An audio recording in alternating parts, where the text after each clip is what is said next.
하나님 아버지 저절로 하는 것을 인하여 우리가 알고 있는 것과 다른 우리가 무엇을 몰랐는가를 알 수 있는 그런 새로운 세계에 들어가게 하옵소서. 예수님 이름으로 기도합니다. 신명기를 하는데 신명기에서 끝까지 여러분들이 다 읽어 보셨겠죠. 물론 성경에 보니까 신명기를 끝까지 읽어보게 되면 그 내용 전체 내용을 말로 하기보다는 전체 이걸 말로 하기보다는 제가 뭘 하나 갖고 왔으니까 이걸로 정리해 보겠습니다.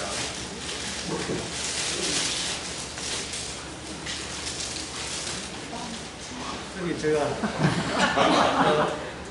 빵을 하나 갖고 왔고 여기 소시지 햄이죠. 햄을 이렇게 넣었습니다. 보통 그 신명기를 보게 되면 안 느껴요. 이 느낍니까? 예. 신명기를 이렇게 보게 되게 되면 거기 역사라고 되어 있거든요. 역사라고 한다면 여러 빵이 돼요. 역사라는 것은 여러 빵이 되는데 이 역사라는 것은 그 모습만 보게 돼요. 근데 신명기는 안에 그 소세지가 안에 들어있고 이 소세지를 이렇게 분리시켜요. 예. 원래 크림빵인데 이거는 작업한다고 손좀 꽂았습니다. 안에 있는 하나님의 약속과 그리고 여기 있는 빵과 이렇게 약속이 이스라엘 역사 속에 침투를 해서 빠져나와 버리면 이스라엘 안에는 뭐냐면 빈 공백이 돼요. 아무것도 들어있지 않아야 돼요.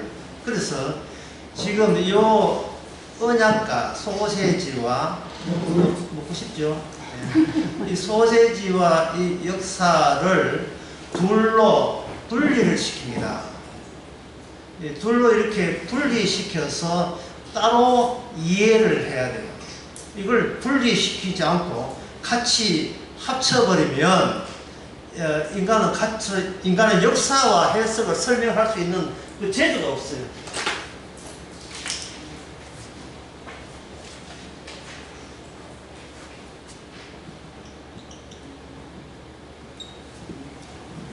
역사와 나를 이렇게 해석할 수 있는 따로 역사를 설명할 수 있는 그러한 능력이 인간 속에 없습니다. 왜냐하면 역사 속에 내가 들어있기 때문에 그렇습니다. 그런데 인간들은 어떻게 역사를 보느냐 하면은 영화관에서 영화를 보잖아요. 영화를 본다는 것은 어두운 데서 밝은 곳을 보는 거예요.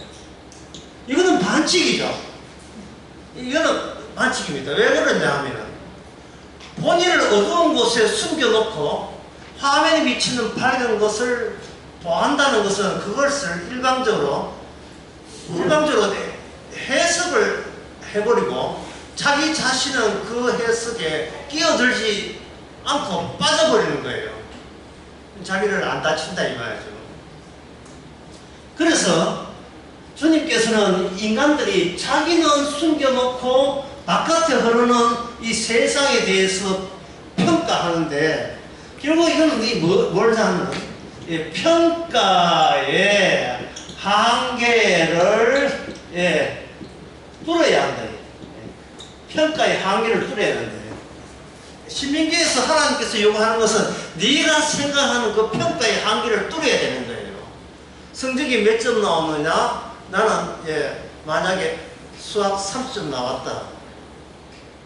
그러면 안 되지. 100점 맞아야 되는데 30밖에 안 나왔어요. 근데 100점 맞겠다는 그것이 자기가 설정한 자기의 평가의 한계잖아요. 왜 100점 맞아야 되지? 100점이 다인가? 그게 선인가? 좋은 것인가? 100점 맞아야 되겠다는 것은 자기가 자기한테 굴레를 씌우는 겁니다. 그 한계를 뚫어야 되고 벗어나지를 못해. 그냥 뚫고 나가야 돼요. 그 뚫고 나갈 때 누가 도와주느냐? 바로 이게 도와줍니다. 이 하나님의 언약이 우리가 스스로 한계를 뚫지 못하는 것, 이것이 우리 내부에 침투해서 그것을 바깥에 나가면서 우리가 갖고 있던 모든 인식과 한계, 그거 모든 것 다 긁어내죠. 긁어내면서 남는 것은 뭐냐 하면은 소세지 없는, 그냥 맛없는 빵이죠. 이거는 어떻게 하느냐? 이거는 버려야 되는 겁니다. 이건 버려야 돼요. 그래서 신명기에 나오는 하나님은 이스라엘을 버리기 위해서 찾아오신 하나님이십니다. 이스라엘을 버리는 거예요. 그러면 버리는 이유는 뭐냐? 이스라엘은 너 자체의 한계를 스스로 힘으로 벗어날 수가 없는 겁니다. 왜? 그들은 애굽에서 살았기 때문에. 애굽 사람의 연장이기 때문에 그들은 하나님의 언약을 이해할 수 없습니다. 여기서 나라라는 것은 방금 제가 말했잖아요. 이걸 뭐로 취향하냐? 애굽 사람으로 취향합니다. 애굽 사람이 하나님을 안다는 것은 무슨 뜻이냐? 애굽 사람이 하나님을 안다. 이스라엘은 애굽에 살다 나왔기 때문에 이스라엘 사람이에요. 이게 애굽 사람입니다. 애굽 사람은 내가 여기 있으면 이 환경이 애굽 환경입니다.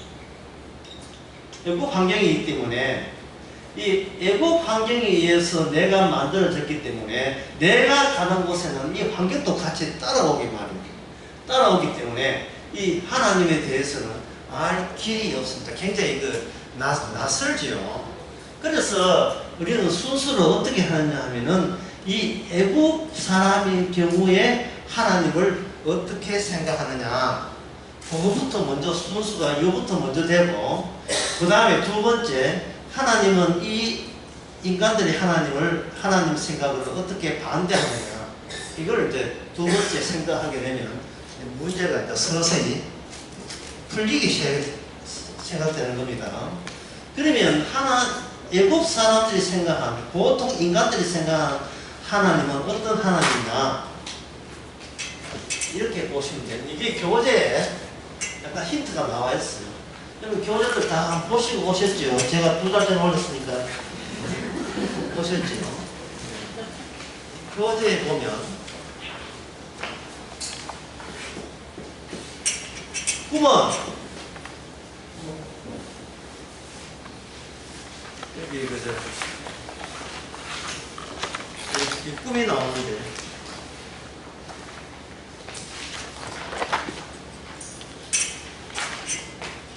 왜 꿈을 꾸느냐? 이건 아니에요. 중요한 것은 왜 꿈을 깨느냐 합니다. 저게 중요해요. 왜 꿈을 깨지? 꿈을 왜 깨지?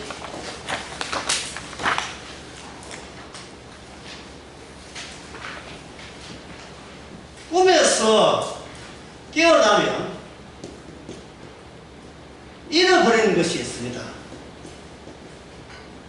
잃어버리는 게 있고, 꿈에서 깨어나서 잃어버리는 것을 인간은 어떻게 보충하냐면 꿈을 설명하면서 그걸 2차 꿈을 설명하면서 억지를 부리면서 그걸 메꿔요. 본인이 준 꿈을 기억이 안 나니까 대충 생각나는 대로 꿈의 해석을 거기다가 보태버립니다. 왜 그런 짓을 하느냐? 지금은 꿈꾼 상태가 아니고 내가 깨어나기 때문에 그렇다는 거예요. 깨어나기 때문에. 그래서 애굽 사람들의 특징은, 애굽 사람들의 특징은 신으로부터 중요한 겁니다. 벗어나기 위해서 신에 대해서 이야기하는 거예요. 이것이 바로 애국 사람들의 신의 관점이에요. 신으로부터 벗어나기 위해서 신에 대해서 말을 하는 겁니다. 신에 대해서. 이게 아까 꿈의 이야기하면서 그런 겁니다. 꿈이 뭔지를 꿈 속에 있었는 적이 있는데 그 꿈이 뭔지를 몰라서 꿈이 이럴 것 같고 자기가 꿈을 깨고 난 뒤에 해석을 원래 꿈인 줄 알고 거기다가 갖다 붙여버리죠. 억지로 하면서.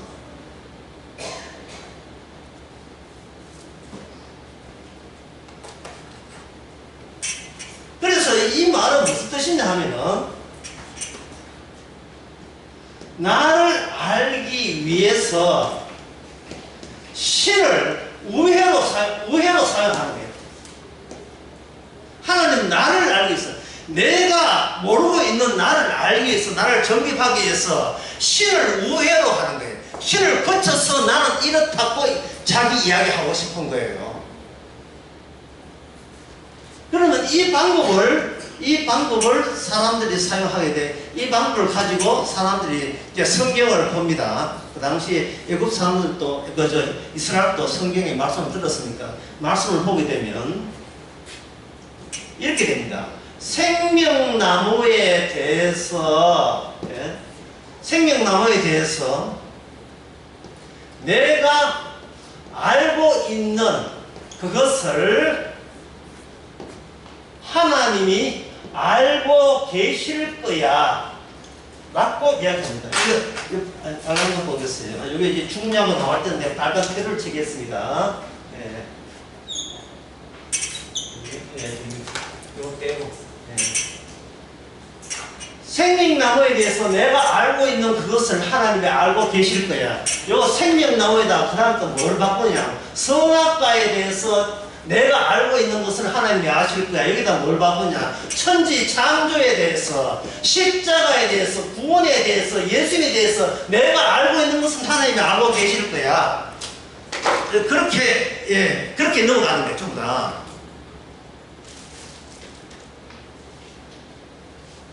엇갈림이죠. 영원한 엇갈림입니다. 계속해서 내가 하는 목적은 이 빵이에요. 빵. 나라는 이 빵. 이거 멋있나? 이것은 버릴 수가 없어요. 왜? 이거는 내가 빵이니까 어떻게 나를 버립니까? 내가 나를 못 버릴 이상은 뭐를 버려야 되느냐 하면 내가 이 빵이고 나는 나에 대해서 잘 안다에 대해서 그 주장스럽고 잠이 되는 모든 것은 다 빼면 되는 거예요. 내가 필요한 것만 챙기고 나머지는 다 제거하면 된다 이 말이죠. 제거할 때 그냥 제거하면 남들이 욕하잖아요. 그럼 뭐 어떻게 제거하느냐? 하나님은 내가 알고 있는 것을 하나님이 아시기 때문에 하나님은 나를 알고 계신다. 이렇게 공식이 이렇게 되는 겁니다.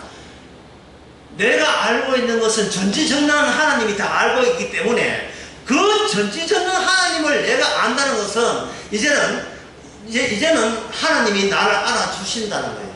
그러니까 나는 소중하다는 거예요. 이게 바로 애굽에서 믿던 인간들의 하나님이에요.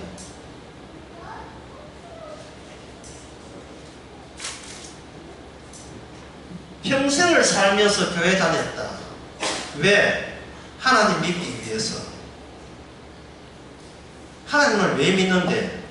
내가 누군지를 알고 내게한테는 내가 제일 소중하기 때문에 내가 나를 지키기 위해서 나는 교회 다녀서 하나님에서 잘 안다. 선악과 생명나무, 구원, 율법, 성경에 나온 모든 개념을 내가 안다는 것은 하나님도 그런 점에서 나를 알아준다. 그렇게 생각한 겁니다. 이것을 방금 이 논리를 아주 박살낸 사람이 있어요. 이 논리를, 이 수작을, 인간들이 하는 이 수작을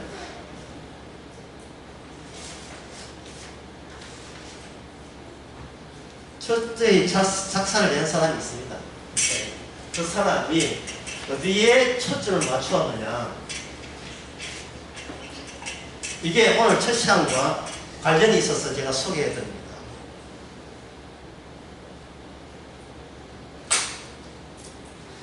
여러분, 제가 문장을 안 쓸 테니까 여러분 많이 듣던 문장이에요. 나는 생각한다. 그 다음에 여러분 문장 잘 아시죠? 고로 나는 존재한다. 데카르트가 이야기하는 건데, 존재한다 이 이야기를 할 때 그 사람이 어디서 이 문제의 허점을 발견하느냐 하면, 내가 생각한다 라고 내가 말함으로써 비로소 나는 내가 존재하게 되었다, 이래 되는 거예요. 그러니까 이게 뭐냐 하면은 내 존재, 내 생각보다 숨어 있는 게 뭐냐면, 나는 말한다는 얘기예요. 말한다.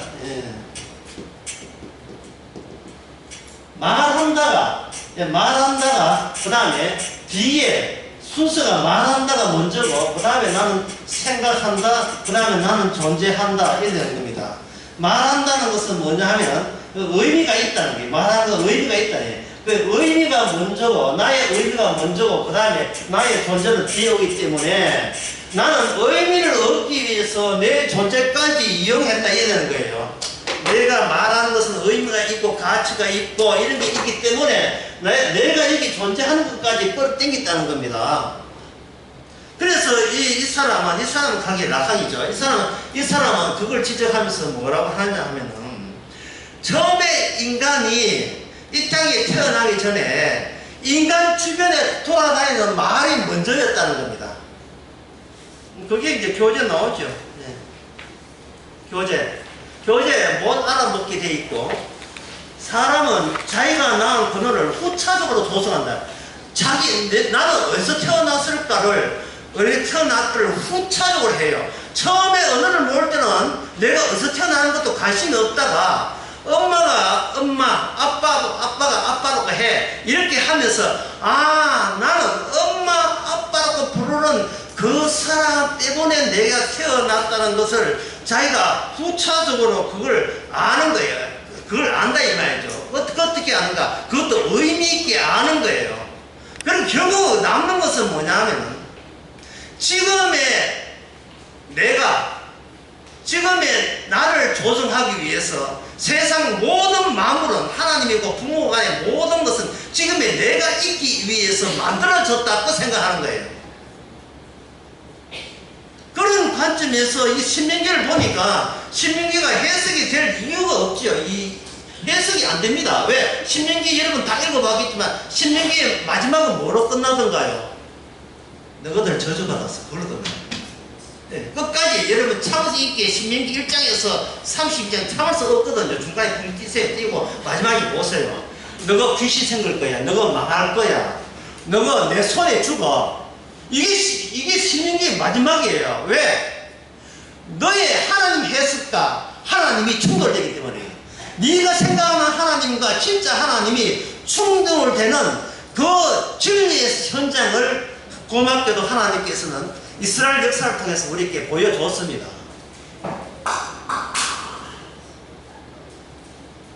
멸망받기 위해서 하나님은 인간을 찾아왔고, 그것을 멸망받기 좋아하는 사람 아무도 없지요. 좋든 말든 상관없이 이스라엘은 말씀대로 필연적으로 망한 겁니다. 제가 여러분한테 한번 물어보겠어요. 사람을 꿈을 왜 꿉니까? 예, 사람을 왜 꿈을 꿉니까? 그러면 꿈이 꾸지니까 꾼다. 심지어 어떤 과학자들은 꿈을 왜 꾸느냐 하니까 지구가 자전해서 꿈을 꾼다는 거예요. 무슨 말인지 잘 모르겠죠. 지구가 자전을 한다는 것은 밤낮이 바뀐다는 뜻이고, 밤낮이 바뀌면 인간의 두뇌 가운데서 청각, 시각, 촉각, 감각이 있는데, 인간의 두뇌들은 각자 자기 영역 싸움에 열중하기 때문에 자기 영역이 만약에 활동성이 줄어버리면 옆에 있는 영역이 깡패들이 자기 영역을 침범을 해요. 그래서 밤이 되면 보이지를 않으니까 이 시각적 영역이 자기 활동할 때 활동할 게 없어요. 없으니까 자기 영역을 지키기 위해서 인간의 두뇌 가운데서 잠자고 있으면서 시각적인 그 능력이 발휘되어서 뇌관으로부터 후피질까지, 피질이 있어요. 피질까지 이걸 왕복하면서 밤새도록 밤새도록 알겠지만 왕복하면서 자고 있음에도 불구하고 드라마는 이루어질 때 아침에 나는 내 영역을 무사히 오늘 또 지켰다. 따라서 꿈은 지구 자전 때문에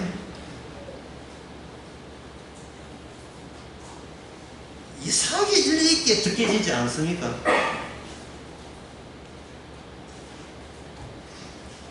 제가 묻는 것은 그게 아니고, 그런 논리를 말하는 게 아니고, 꿈이 왜 있느냐 하는 말은,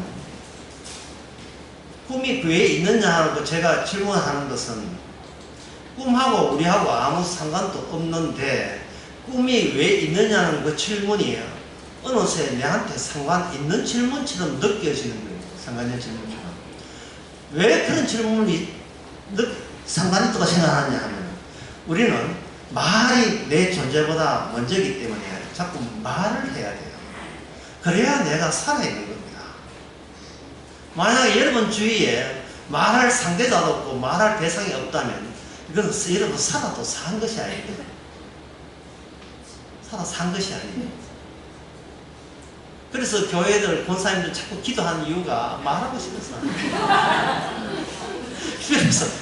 비로소 말하면서 내가 비로소 살아있는 거예요. 입 다물면 이거는 송장하고 똑같은 거예요. 그래서 전화할 때 짧게 한 30분, 보통은 1시간 반, 좀 길게 한다 싶으면 3시간 하는, 팔 아프면 이쪽 팔로 전화하잖아요. 그게 살아있는 이유예요. 말을 하는 거예요. 뭐를 닮았느냐 하면 바로 하나님이 닮았어요. 하나님은 말씀이에요. 하나님은 말씀으로 오거든요.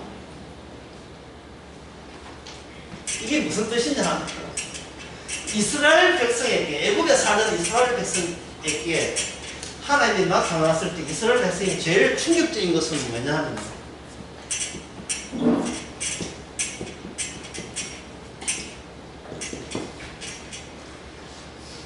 거기 왜 있습니까?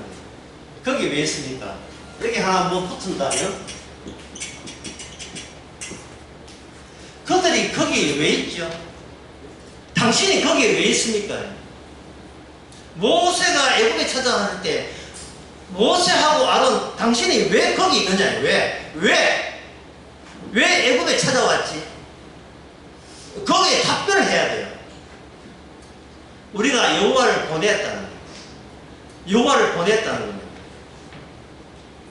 애굽에 있던 히브리인들은 여호와가 우리가 요청한 적이 없어요. 우리가 하나님을 요청한 적이 없습니다. 그런데 하나님이 우리가 요청하지도 초대하지도 않는데 우리 허락 없이 거기 왜 있느냐 하는 겁니다. 이 열왕기하 6장을 한번 보겠습니다. 열왕기하 6장. 이게 상당히 중요한 문제예요.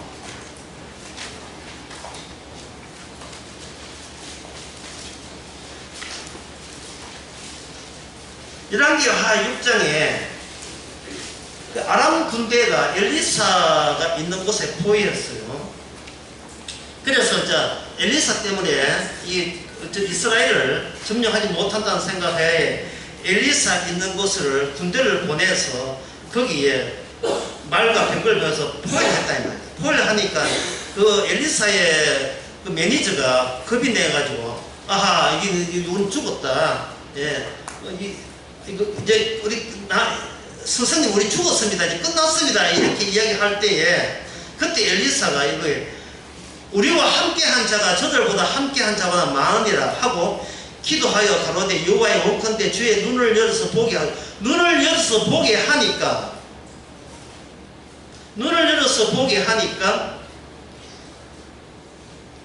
여호와께서 그 사환의 눈을 여시니 저가 보니 불말과 불병거가 산에 가득하여 엘리사 쪽을 둘렀다 이 말이거든요. 여기서 제가 질문한 것은 왜 천사들이 왜 거기에 왜 있는가 하는 거예요. 천사들이 이게 아람 군대를 공격하기 위함입니까? 아니면 게하시를 공격하기 위함입니까? 이게 어느 쪽이에요? 저는 항상 이거 객관식 할 때 문항이 2개밖에 안 되거든요.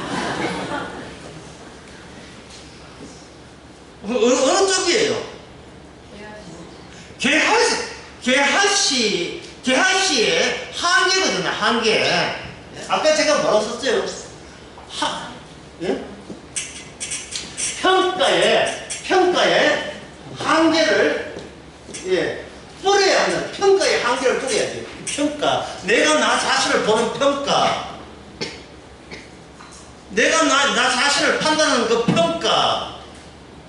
이 평가는 우리가 뚫을 수가 없는데 누군가 거기에 나타나 있는 거예요. 누군가. 당신들 뭐야? 당신들 뭔데 거기 왜 있는데? 거기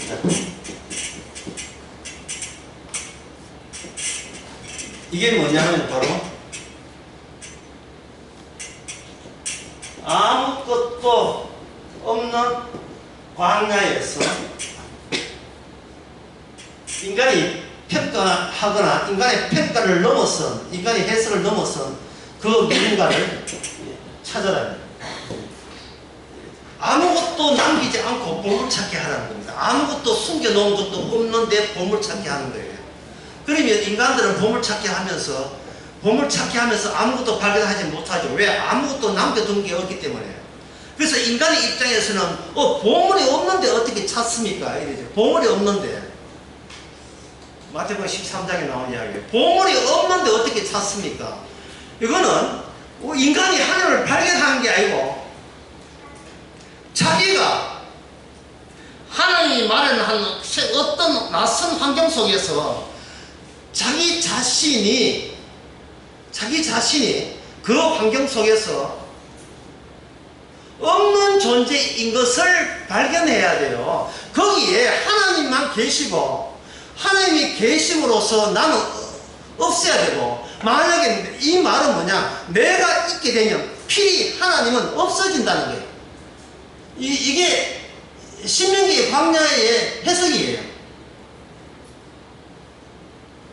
눈을 뜸으로써 잃어버린 게 현실이 있는 게, 눈을 뜸으로써. 꿈 속에서는요, 꿈을 해석할 필요가 없어요. 왜? 꿈에 사였으니까. 근데 꿈의 해석이 필요한 것은 더 이상 꿈꾸는 걸 스톱하고 더 이상 꿈을 꾸지 않고 현실적으로 왔을 때 인간은 어젯밤에 뭘 꿨는데 뭐 했는데 가능성은 내 생각을 해석해 줄게. 해석이 들어가게 되면 이미 그거는 그 꿈이 아니에요. 엇갈림이죠 그게. 왜 그렇게 하나님은 하시는가? 하나님께서는 인간의 속에 있는 장애를 끄집어내려는 거예요. 그 장애가 뭐냐? 인간 속에 남아있는 하나님의 자기 상처를, 하나님이 그 상처를 자기가 가지고 오기 위해서 하나님께서 인간에게 찾아오신 거예요. 하나님이 남긴 자기 상처, 어디 속에? 인간 속에. 그게 뭔데요? 선악과 니 따먹었잖아요. 선악과 니 따먹었잖아요. 선악과 따먹은 나한테 그들은 어떻게 했습니까? 눈이 밝아졌죠. 다시 원래 눈이 밝지 않은 상태로 인간은 못 돌아갑니다. 그러면 눈이 밝은 상태에서 뭐 하느냐? 눈이 밝은 상태에서 그들은 하나님을 찾습니다. 왜냐하면 나를 옹호하기 위해서, 나를 절대화하기 위해서 하나님을 찾을 수밖에 없어요.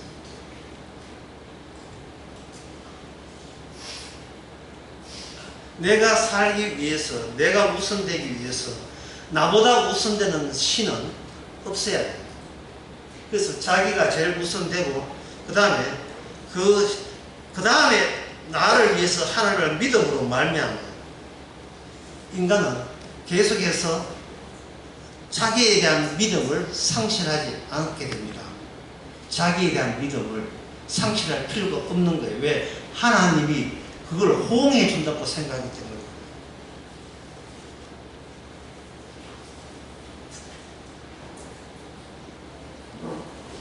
그래서 신명기 전체를 다 하고 있습니다.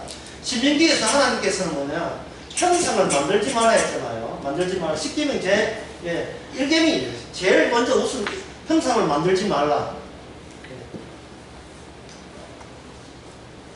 왜 형상을 만들지 말, 인간은 형상을 만들지 말, 형상을 만들고 있으냐? 신이 없기 때문에. 신이 없기 때문에 나는 신을 필요로 하는데 신은 없단 말이죠. 그러면 나와 관련된 신을 누군가 만들어야 돼요. 누가 만들까요? 내가 만들어야죠. 나의 가치를 다치지 않는 조건 하에 내가 저주받는 사람 아니라는 조건 하에 하나님을 만들어야죠. 어떤 성경을 해석하는 간에 너는 참 잘났고 훌륭하고 대단하고 너는 구원받을 자격이 있고 너는 천국 갈 거야 라고 그것을 되받아서 내한테 이야기할 수 있는 그 신을 내가 만들어야죠. 뭘 보고? 성경을 참조를 해서 만들어야죠.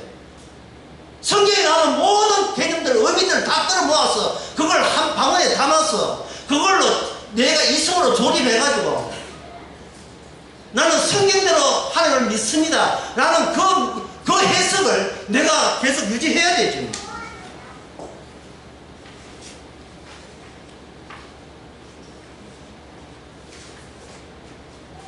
이 꿈속에서 깬 게 뭐가 사단이냐, 꿈에서 깬 게 사단 나왔어. 꿈에서 깬 걸.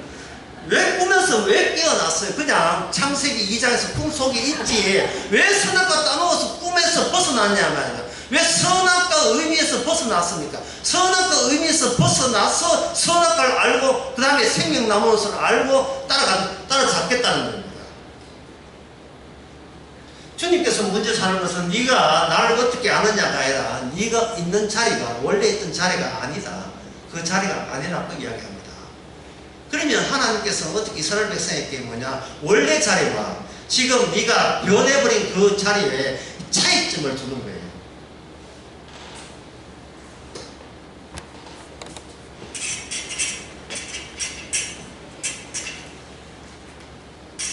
그 차이점을 두는데 그것이 바로 율법입니다. 예, 율법을 이해하기 쉬운 방법은 율법을 구조로 하는 거예요. 구조. 율법은 구조다. 이렇게 그림 이렇게 그리면 되죠. 정육면체. 율법은 구조다. 구조인데 구조의 특징은 뭐냐? 안에 중심이 있다. 근데 이 중심은 비어있대. 중심이 빠져있어요. 중심이 빠져있는 구조가 율법입니다. 중심이 빠져있어요. 인간으로 하여금 율법 속에 들어오게 하고 율법을 따라오게 하고 그 구조를 경험하게 하고 그 구조에 보면 아무것도 없어요. 여기 아무것도 없다. 따라서 인간은 이 구조에 아무것도 없음에 본인이 낯서지를 않으려고 합니다. 여기는 아무것도 없으니까. 여기 만약에 중심에 아무것도 없으면 자기가 참여되게 되면 누가 아무것도 없는 자가 돼요? 내가 없어지는 자가 되죠. 근데 이미 눈을 뜬 인간으로서는 제일 상상하기 힘든 것이 뭐냐면 내가 없어진다는 것을 제일 상상하기 힘들어요. 내가 없어진다는 거예요. 천국 가도 거기 있을 것이고 지옥 가도 거기 있을 것이고 내가 있는 내가 없어진다는 것은 이건 상상도 못합니다. 내가 없어지지 않고 계속 있으니까 어떤 현상이 벌어지는가? 이 율법 구조를 하다가 중심이 있는 구조로 바뀌어요. 이 중심이 있는 구조, 이 중심이 있는 구조는 뭐냐면 내가 중심을 차지하는 이러한 율법적 구조로 바뀌게 되는 겁니다. 이게 누구냐? 바로 신명기에서 이야기하고 있는 이스라엘 백성들이에요. 이스라엘 백성들이에요. 이스라엘 백성들은 누구를 탓달려냐? 모세를 탓달립니다. 모세야, 양식 가져와, 물 가져와. 모세 보고 계속 이야기합니다. 이게 여러분들이 이것도 여러분들이 꼭 기억을 해 주셔야 되는데,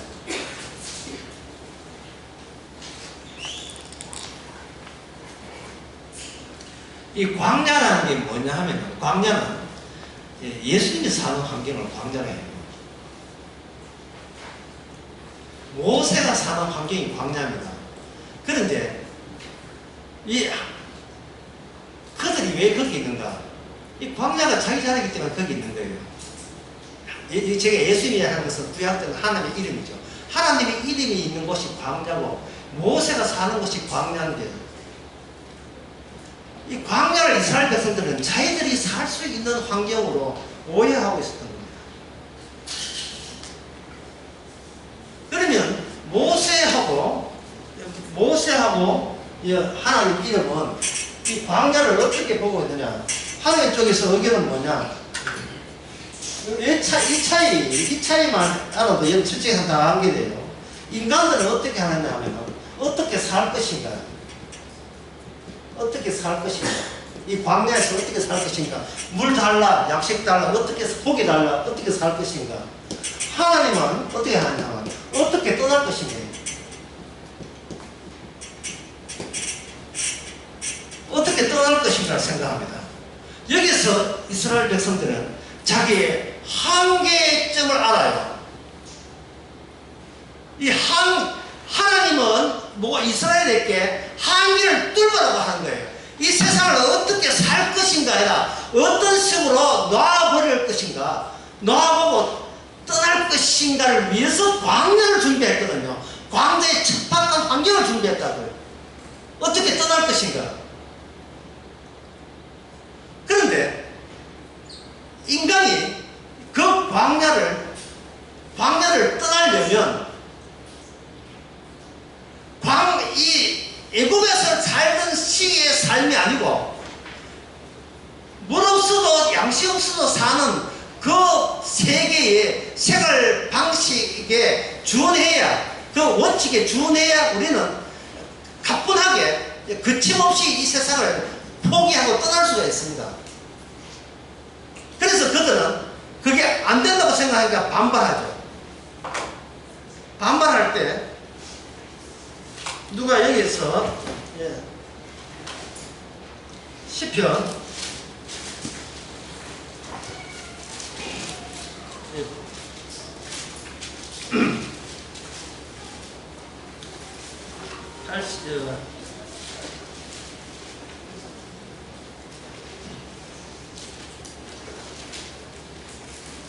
잠깐만 기다려보세요. 이제 100 시작합니다. 100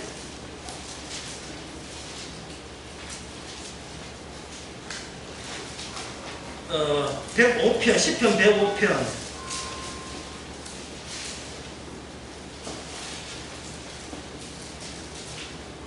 시편 105편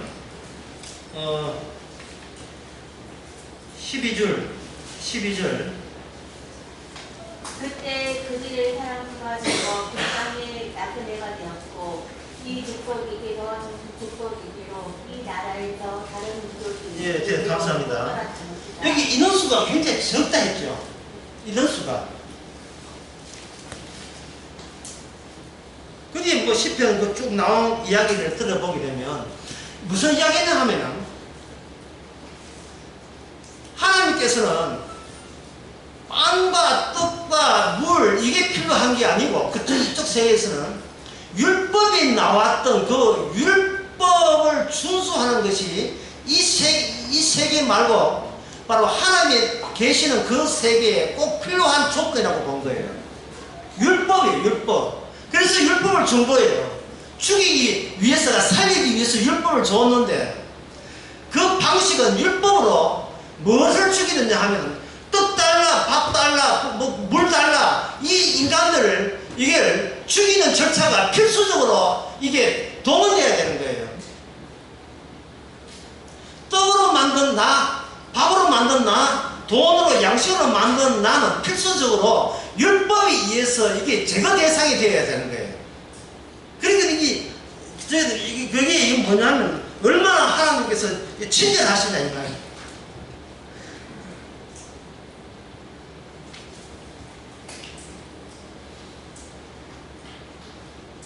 그 시편 105편 42절 제가 읽겠습니다. 그 거룩한 말씀과 그 종 아브라함을 기억하셨습니다. 그 백성으로 즐거이 나오게 하시며 그 택한 자로 노게하며 나오게 하시고, 자꾸 나온다는 이야기 있죠. 열방의 땅을 저희께 주시며 민족들도 수고한 것 소유케 하셔서 이는 저희로 그 윤리를 지키며 그 법을 쫓게 하라 하십니다.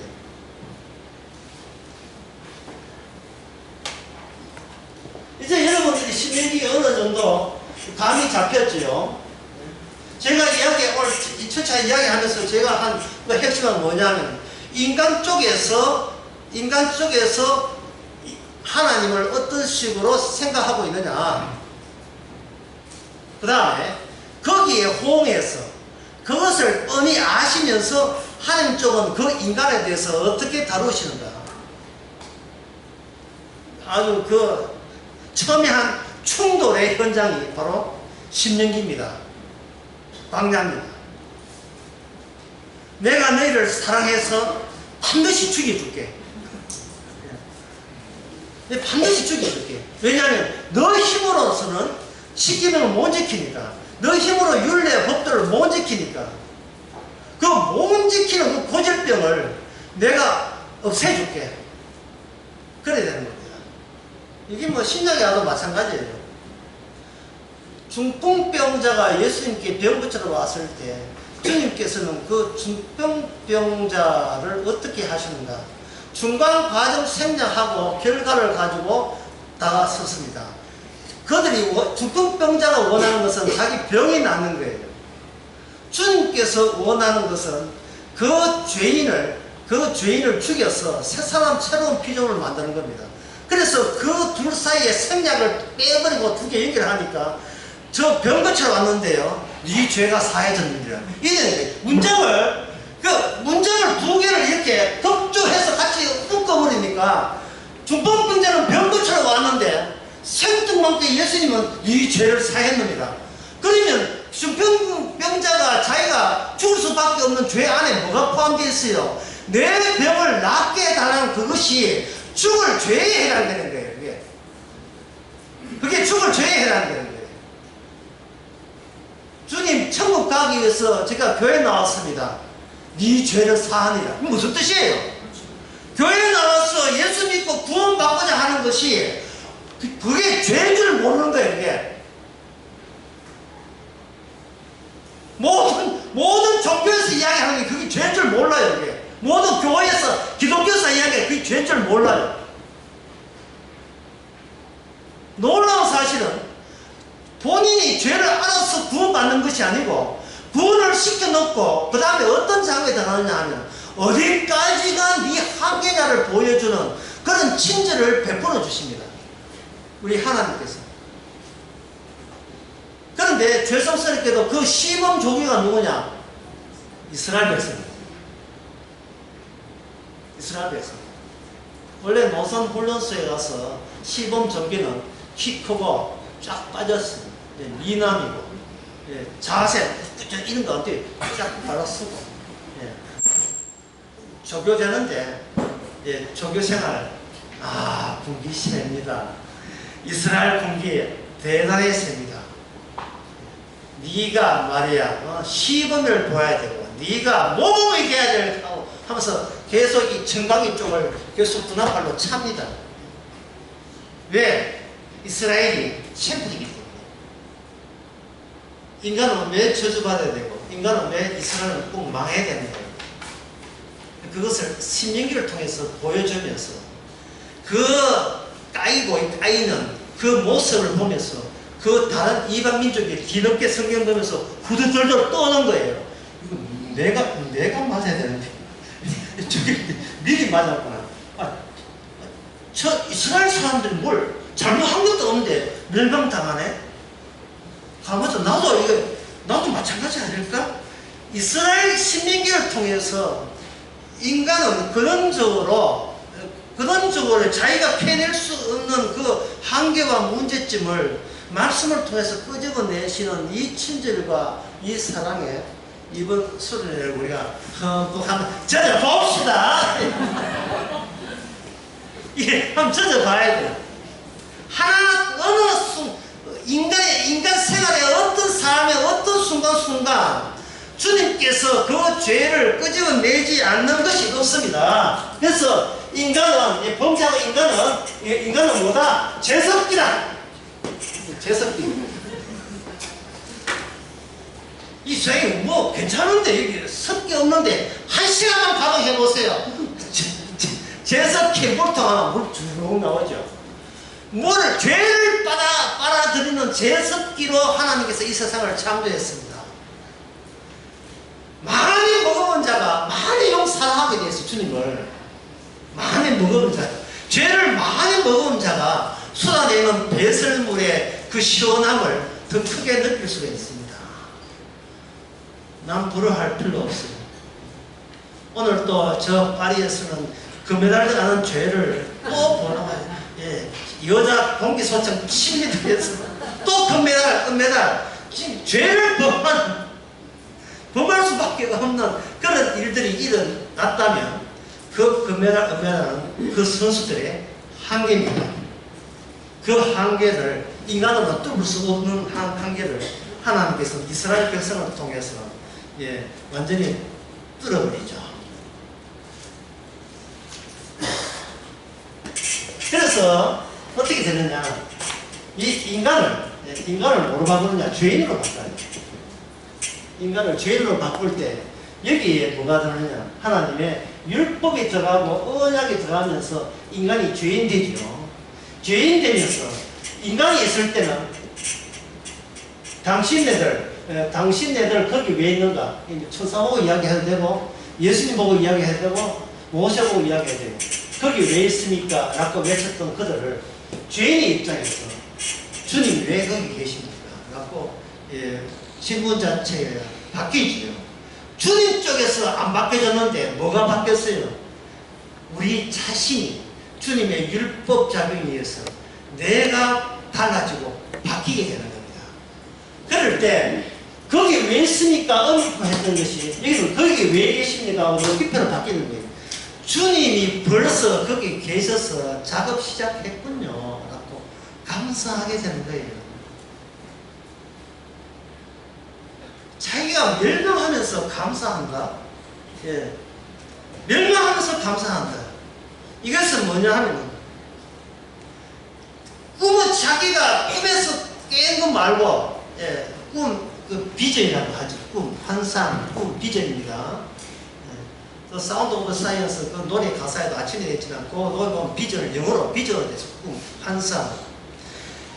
현실에 충실했던 나를 뭘로 집어넣는가? 환상 속에 집어넣는 거예요. 꿈 속에서 꿈에서 깨서 나는 자립자다, 나는 자존자다 했는데 다시 꿈속에 집어넣는 거예요. 그러면 꿈속에 집어넣으면 어떤 점이 좋으냐 하면 내가 내 언어를 사용할 필요가 없이 그 환경 자체가 주님이 주신 해석입니다. 그 꿈의 해석이에요.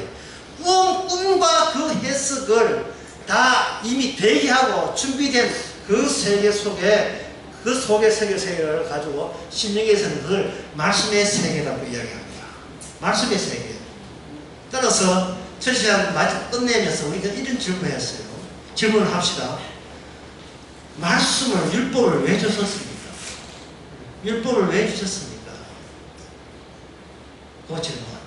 이 질문 끝으로 10분 쉬고 다음 시간에 하겠습니다.